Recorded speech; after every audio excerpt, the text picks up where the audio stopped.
And you're rolling. Good evening. I talked to you guys earlier and I said that I was going to try really hard to fit it into my day to make a keto treat. So I am going to do that.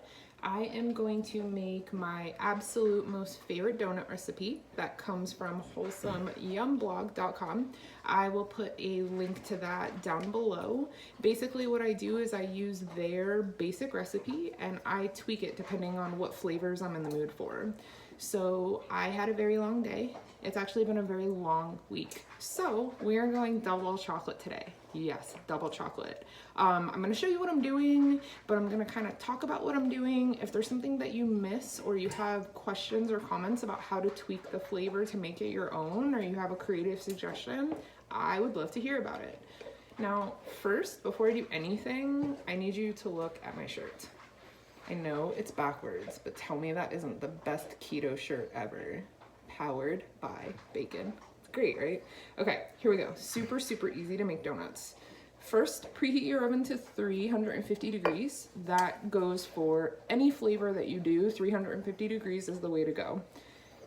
Donut pan. If you follow me on Instagram, you know that I am absolutely obsessed with Aldi. It is my most favorite place. It's like Keto Ginger Disneyland. Every time I go there, I come home with some kind of weird thing that isn't food. This has been my favorite $5 purchase that I have ever made there. So preheat your oven to 350 degrees, and then we're gonna spray our donut pan or grease it with whatever you want. You can use butter, you can use like Crisco, shortening, whatever you have handy. I really like this coconut oil spray from Aldi. Again, super inexpensive and it's 100% coconut oil. The only ingredient in this is coconut oil. So you could even use just like your regular like jar of coconut oil. That would totally work. Spray it really well or they will stick. They will stick. Trust me, I've kind of tested the waters here. You have to spray it. So go ahead and grease your donut pan, set your oven to 350, put this off to the side. Next, dry ingredients. So I've made this 700 times and I still always double check the ingredient list, because mom brain is a real thing and I will forget something. And with all baking, keto or otherwise, if you mess up on the measurements at all, you will not have the same product. So first things first, dry ingredients, 1 cup of almond flour. I've bought every almond flour that you can find from A to Z.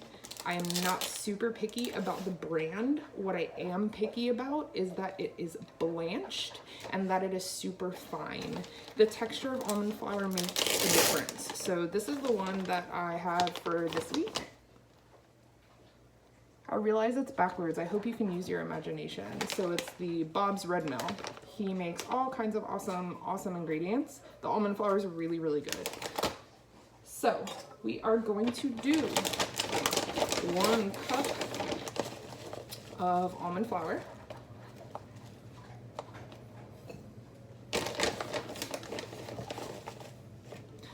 One cup of almond flour.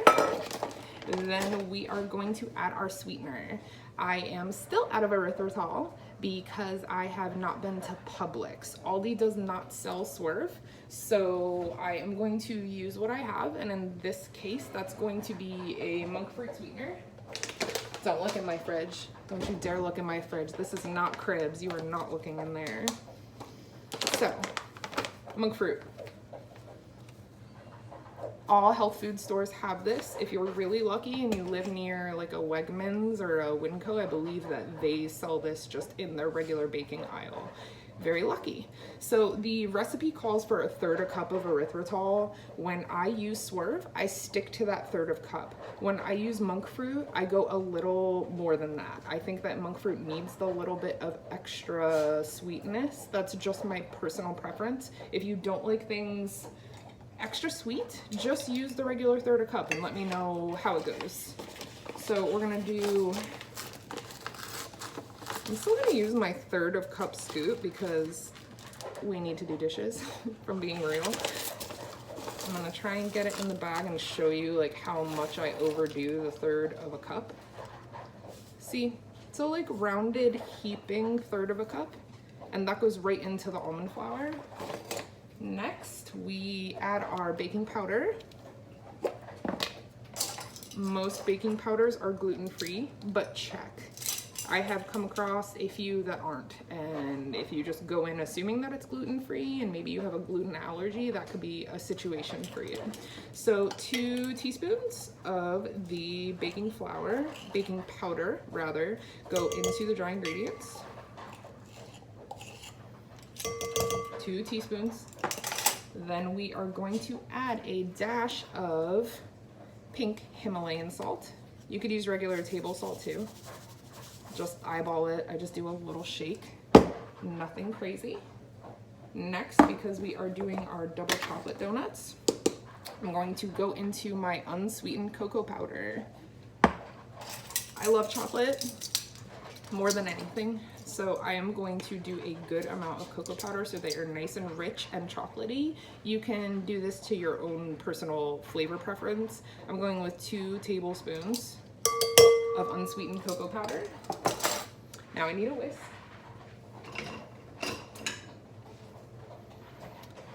Always use the whisk with this donut recipe. I used a regular wooden spoon once and it really changed the texture. If you watch my video on Lauren's YouTube channel, you hear me say that really adamantly, that you should not use a spoon, you should use a whisk. It really makes a huge difference. So go ahead and mix up those dry ingredients so that they look really married together. It's so pretty. So dry ingredients are done. Beautiful, beautiful, beautiful chocolate. So I'm gonna put the dry ingredient bowl off to the side. Now this bowl is gonna be for our wet ingredients. The wet ingredients are a little tricky because you do a couple of eggs, but then you're also gonna add melted butter to it. You wanna make sure that your butter is not crazy hot. And if it is on the warm side, make sure that you add the butter slowly because warm butter can scramble eggs. So for the wet ingredients, 2 eggs,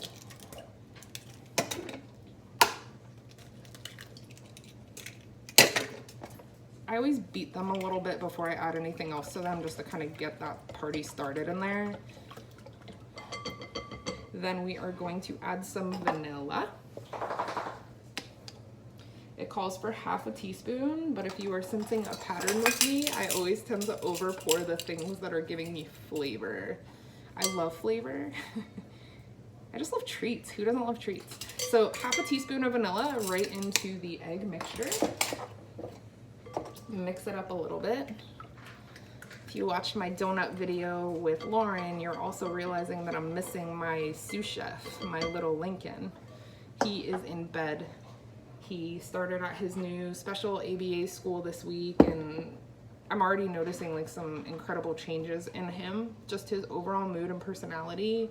He's also really trying to be more conversational, which for kids with autism, it's really difficult to get them to hold any kind of conversation. Even autistic children that are verbal have a very hard time with the back and forth cues of a conversation. So he started at his school on Tuesday. It is Thursday, and I'm already seeing incredible changes in him. So to say that we feel grateful and blessed for this opportunity is just beyond words. It's really, really something special. So, okay, I derailed as usual. 2 eggs, half a teaspoon vanilla. Next, you're gonna add the almond milk. It's a 1/4 cup of unsweetened plain almond milk. I don't like vanilla almond milk. Even the unsweetened vanilla almond milk has a weird taste. So go ahead and whisk in the almond milk. And next we're going to add the egg. Now remember I said you have to add it really slowly, so this is going to be probably a little bit painful to watch because I'm just literally drizzling this in here. The first time I made these, I had to throw out the eggs because the eggs got chunky. And I don't know about chunky donuts, guys. Like, you can screw up a recipe and still eat it, but when it comes to baking, if you screw it up big time like that, you just gotta start over. Keto ingredients are very expensive, so try really hard not to scramble your eggs. Okay, so that's the wet ingredients. So you'll see we have like this really, really easy, I don't know if you can see it because this was a really bad plan, really like light and smooth egg mixture. So we've got our chocolate cocoa almond mixture. We are going to slowly incorporate the wet mixture into the cocoa powder mixture. I'm gonna have to have Dan come and show you guys how I kind of spoon it in here, but you're getting the idea. My cameraman's coming. Help me, help me. Okay, so. I was watching Thor. Okay, so you see how it's just this really, really easy, smooth, pretty texture? It whisks up really nicely. You're not gonna have a ton of lumps or anything weird going on in there, so I love that. Next, did I mention that I've never done the chocolate chip ones before? I think it's gonna be fine. I'm not worried. Like, how bad can double chocolate donuts be? So next, my holy grail product right here. These are Lily's chocolate chips. They are dark chocolate. They're sweetened with stevia. They're absolutely keto friendly. When I'm having a really bad day, I will eat 2 or 7 handfuls of these and it doesn't affect my ketosis at all. I'm not saying that that's gonna be the case for you. I've been fat adapted and in ketosis for over a year at this point, 366 days to be exact. So I feel like I get into ketosis really easily. But that being said, if you do not, don't overdo it. A little handful should be enough to like fix your chocolate craving. So I'm gonna eyeball this because why not? We'll measure by keto ginger handfuls. How's that? So 1. Oh, that's a handful and a half. Oops, we're doing it. Okay, so in goes the Lily's. We're gonna mix that up. And in a perfect world, these should taste like chocolatey cake magic.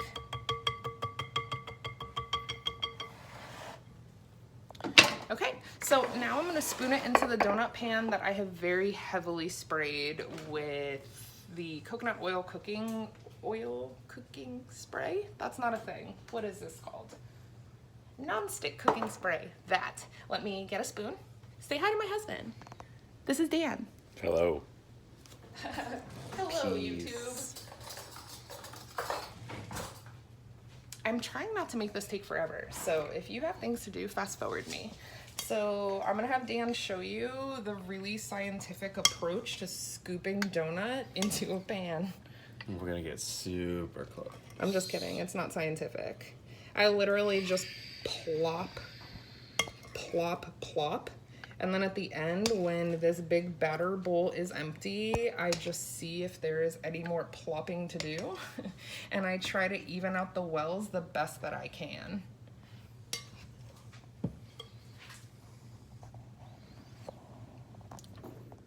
So I have to say that I've never been more excited to eat something that looks this much like poop in my whole life. So this is what they look like once they're, I would say, smoothed out, but they're freaking not. Like, they're gonna look gross, but that's okay. They really do bake and kind of level out quite a bit. I always give it like a little tap and make sure that it's somewhat level. It doesn't have to be perfect at this point because the batter has a lot of baking powder in it, so it really does level off great. Because I really like chocolate, I'm going to take a tiny bit more of my Lily's and just kind of sprinkle them on top. I can hear you chewing. I can hear you chewing and I'm triggered. You guys, I am a weirdo. Have you ever heard of misophonia? No, maybe that's it. It basically means that certain sounds send you into a tailspin. My biggest thing is like people eating and drinking more than anything. Not people, just me. Mostly him. Just me. It doesn't bother me with the kids. Isn't that weird? But like the dog drinking or licking himself or my husband gulping drinks like he's never had a beverage in his life will send me into like this psychotic. I have to leave the room sometimes. Don't tell these people about like me. we're married, right? We got married in February. It was a year, so about a year and a half, give or take. We've been together a little over 5 years. And when I tell you that I love this man to death, but when he drinks a beverage, I want to rip his face off. I get it. It's not rational. I am not proud. There is something wrong with my brain. So, donuts are ready to go in the oven. I'm a Flash. He's mine, y'all. You can't have him. He's all mine. All creepy weirdo-ness of him. Okay, so they're gonna go into the oven for anywhere, this is a weird cooking time. They go in anywhere from 15 to 20 minutes. On Wholesome Yum blog, where this recipe originated from, I wanna say that she says it's like 22 to 28 minutes or something like that. They never take that long in my oven. We have a decrepit piece of crap oven. So if you're lucky enough to have this amazing technology of a piece of crap oven in your house, and it like overcooks things or burns things, I would start it around the 15-minute mark. Mine are usually ready anywhere between 15 to 18 minutes, but I pull them out and check them with a toothpick. He is like too much, like too much. I check anywhere from 15 to 17 minutes with a toothpick, just like any other kind of baking. If the toothpick comes out clean, they are ready to sit and cool. So I'm gonna put these in the oven. I am going to pause you guys and we'll pick right back up when they come out of the oven, okay? Oh my God, he's drinking. Okay, so I just pulled the donuts out of the oven. They smell amazing. So I don't know if this is like a person who bakes thing or if this is just a my nose is weird thing. I feel like when you can smell them really strongly and really fragrant, like as soon as you're sitting on the couch waiting for them to bake and you're like, oh, it smells delicious, they're probably ready. That's just a rule for any baking. That's been it's always kind of rung true for me. Do you bake? Do you find that, fellow people who bake, when you smell it, it's ready? I don't know. Maybe I'm a weirdo. I'm a weirdo, but maybe that's weird. Okay, so out of the oven. Remember I said this was an experiment, so what I've learned already is that adding the chocolate chips really affected how much they rose. They're not usually this puffy. So maybe they'll have more of like a muffin texture, I don't know. We'll have to find out. But I went ahead and did like the toothpick test in the biggest areas of some of them, and it's perfectly clean, so they're done. These were in my oven for 17 minutes, exactly. They are absolutely beautiful. Like, I wish you could smell them. They definitely puffed up from the chocolate chips, so that's just another example of like whatever variation you do, you might have a little bit of a different outcome, but I think that's cool, right? It mixes it up and makes it like it's a different treat every time. And I have to be perfectly honest, if these have like a cake, kind of like little molten cake vibe to them, I won't be disappointed. Okay, so I have a cooling rack that's bendable like this. I will pull these out of their pan in anywhere from 5 to 10 minutes, just depending on what I get up to in the next few minutes. And then I will show you what they look like out of the pan. And then I will probably have Dan taste one, okay? Okay, moment of truth. I'm hoping this isn't gonna be a disaster, and I'm hoping that they come out of the pan. Oh, it's not even that hot anymore. Okay, ooh, everybody pray. That's a good sign. All right, 3 came out really easily. Look at them. They're so pretty. All right, more prayers to Jesus. Yes. Ta-da! Okay, so they came right out. Remember I told you that they were a little puffier than normal, but this side of them looks the same as the ones that I normally do, and they have come down a little bit since they came out of the oven. It looks like a muffin top, right? Awesome. Okay, so I am going to, I guess like we should eat one, right? Duh. Okay, so are you gonna stand next to me and eat it? Do I have to? I'm taking one for the team by standing this close to him while he eats. The sound thing. It's like drinking, just not as bad. Okay, so down the hatch. I don't think they need a topping or anything because they have chocolate chips in them. That's like extra enough, but you could go a little more overboard if you wanted to. Me and Lauren usually cheers our donuts. Oh, I already broke mine. Wait, Cheers. Don't break. fixed it. Cheers. Cheers. Okay, down the hatch. Do that. It's like chocolate cake. It's amazing. I was right. They do have a little bit more of a muffin texture than the cinnamon ones that I normally do, so that is a pleasant surprise. So super moist. Ew, moist. I said moist. But chocolate chips are everywhere. They kind of evened out and filtered through it really good, so I'm happy with that. So they came out awesome. If you guys are wanting like chocolate cake, like It's if like you're just a beard in the corner. if you guys are like wanting like chocolate cake without the actual chocolate cake, this right here is the absolute best recipe for it ever. I would say It's that the this closest is thing ever. probably the closest batch to like normal chocolate cake that I've ever had. 100%. Awesome. All right, well. America. Husbands. Am I right? I'm right. So these double chocolate keto donuts kind of turned out to be like little donut shaped chocolate cakes. I'm not mad at it. They're delicious. So give it a try. Let me know what you think in the comments below. I would really like to know if you do a twist on it, or if you make it how I made it, or if you have tried the other wholesome yum recipe, the one that I did with Lauren, the cinnamon donuts. I want to know if you made those and how it went. That's it. I hope everyone's having a great night. Thanks so much.